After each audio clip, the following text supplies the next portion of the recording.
जाणनि सच जो है तो ॻोह खे खणे कुटी ॻोल्हे शिकारनि जा घर। दिलावर सां भी कुछ ईअं ई थियो जो ओठे सां हुन मुंहुं मुक़ाबिल थी करे वॾे आवाज़ में ॻाल्हायो ऐं ओठे जे पुछियल सवालनि जो जवाब ॾियण खां इनकार करे छॾियो।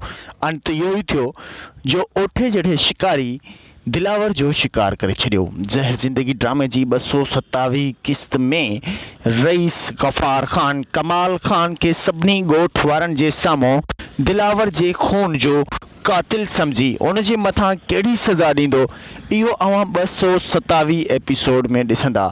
ज़हर ज़िंदगी ड्रामो हाणे वधीक मज़ेदार थींदो वञे पियो।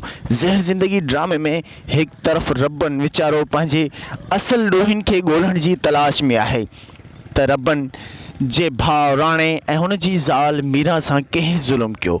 आख़िर उहो ज़ालिम केरु आहे? आख़िर उहो ज़ालिम शख़्स कॾहिं ज़ाहिर थींदो? आख़िर उहो ज़ालिम शख़्स कॾहिं बेनिकाब थींदो? रब्बन जे दिल में हज़ारें विसविसा आहिनि, हज़ारें सदमा आहिनि, हज़ारें ॻाल्हियूं आहिनि, हज़ारें सवाल आहिनि।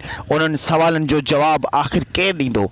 छा रब्बन कमीने कमाल ख़ान के सभिनी ॻोठ वारनि जे साम्हूं निर्वार करे बीहारे सघंदो, या ज़हर ज़िंदगी ड्रामे जी अञा भी मज़ीद एपिसोड में रब्बन जे दिल में हज़ारें सवाल ईअं ई जनम वधंदा वेंदा? आख़िर केसि ताईं रब्बन कमीने कमाल ख़ान खां पंहिंजे भाउ ऐं ज़ाल जो बदिलो वठंदो? आख़िर कॾहिं हुन ज़ालिम जो अंत थींदो?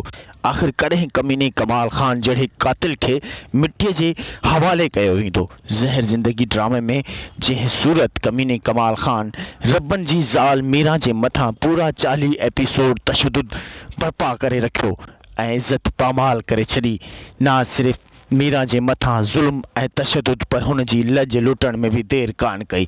ज़हर ज़िंदगी ड्रामे जी हर एपिसोड ॾिसण लाइ ॾिसंदा सिर्फ़ असांजी HD TV के। जेकॾहिं अव्हां असांजी HD TV ते नवां आहियो त काइंडली असांजे चैनल के सब्सक्राइब ज़रूर कंदा। सब्सक्राइब करण सां दोस्तों अव्हां जो बैलेंस त घटि कोन थींदो, पर असांजी हौसला अफ़ज़ाई ज़रूर थींदी। ॾिसंदा रहंदा सिर्फ़ ऐं सिर्फ़ असांजी HD TV। अल्लाह हाफ़िज़।